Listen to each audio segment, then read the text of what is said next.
రేవంత్ రెడ్డి గారు నీకు చిత్తశుద్ధి ఉంటే నిజంగానే నువ్వు చెప్పిన మాటల్లో ఒక్క 1% నిజం ఉన్నా నీ నియోజకవర్గానికే పోదాం రా. సెక్యూరిటీ లేకుండా భద్రత లేకుండా రా, మీడియాని తీసుకొని పోదాం, మీడియాని తీసుకొని మంచిగా లైవ్ టెలికాస్ట్ కిట్లను తీసుకొని పోదాం. నీ కాన్స్టిట్యున్సీకి పోదాం, ఊరు కూడా నీ ఇష్టం, మండల్ నీ ఇష్టం, ఊరు నీ ఇష్టం. రైతు వేదికలు కట్టిండు కేసీఆర్, మంచిగా రైతులను కూర్చోబెట్టు. ఒక్క రైతు వేదికల్లో నన్న రైతులు కనుక 100% రుణమాఫీ అయిందంటే నేను అక్కడే నా రాజీనామా పత్రం స్పీకర్ గారికి పంపిస్తా, రాజకీయం వదిలేసి శాశ్వతంగా ఇంట్లో కూర్చుంటా. ఒక్క ఊర్లో, ఏదన్నా ఒక్క ఊర్లో చెప్పిస్తావా? నువ్వు చెప్పిన దానిలో వాస్తవం ఉందా?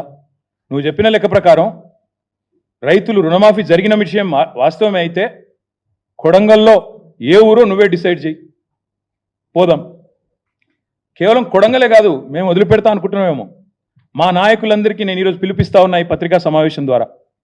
రాష్ట్రంలోని ప్రతి నియోజకవర్గంలో మేము చాలా ఊర్లు తిరుగుతాం ఇప్పటి నుంచి. ఈ పచ్చి మోసం ఏదైతుందో దీన్ని ఎండగట్టడానికి బీఆర్ఎస్ పార్టీ నాయకత్వం.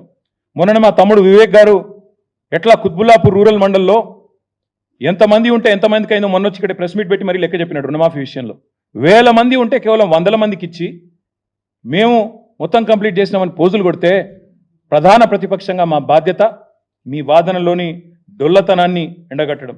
ముఖ్యమంత్రికి నిజంగా దమ్ముంటే ఆయన నా సవాల్ స్వీకరించాలి. Let him accept this challenge. Kodangal పోదాం, లేదా నీ ఇష్టం, ఉమ్మడి పాలమూరు ఏ కాన్స్టిట్యున్సీకైనా పోదాం, నీ ఇష్టం. సొంత ఊరు కొండారెడ్డిపల్లికైనా పోదాం, ఆ ఊళ్ళో అయినా 100% రుణమాఫీ అయిందా నువ్వు రుజువు చేయి. అక్కడ ఉన్న రైతులందరినీ కూర్చోబెడదాం. మీడియా సెక్యూరిటీ వద్దు, ఆఫీసర్లు, చీఫ్ సెక్రటరీలు, భయపెట్టేటోళ్ళు, బ్యాంకర్లు ఎవరొద్దు. మీడియా నువ్వురా, నేను వస్తా మా పార్టీ నుంచి రైతులతో చెప్పిస్తే అక్కడనే మీడియాకి నా రాజీనామా ఇచ్చి రాజకీయ సన్యాసం. మళ్ళీ మీరు నా ఇంటర్వ్యూ కూడా మళ్ళీ ఇవ్వాల్సిన అవసరం ఉండదు, మీకు కూడా బాధ ఉండదు. అట్లా అక్కడే వదిలేసి వచ్చేస్తా.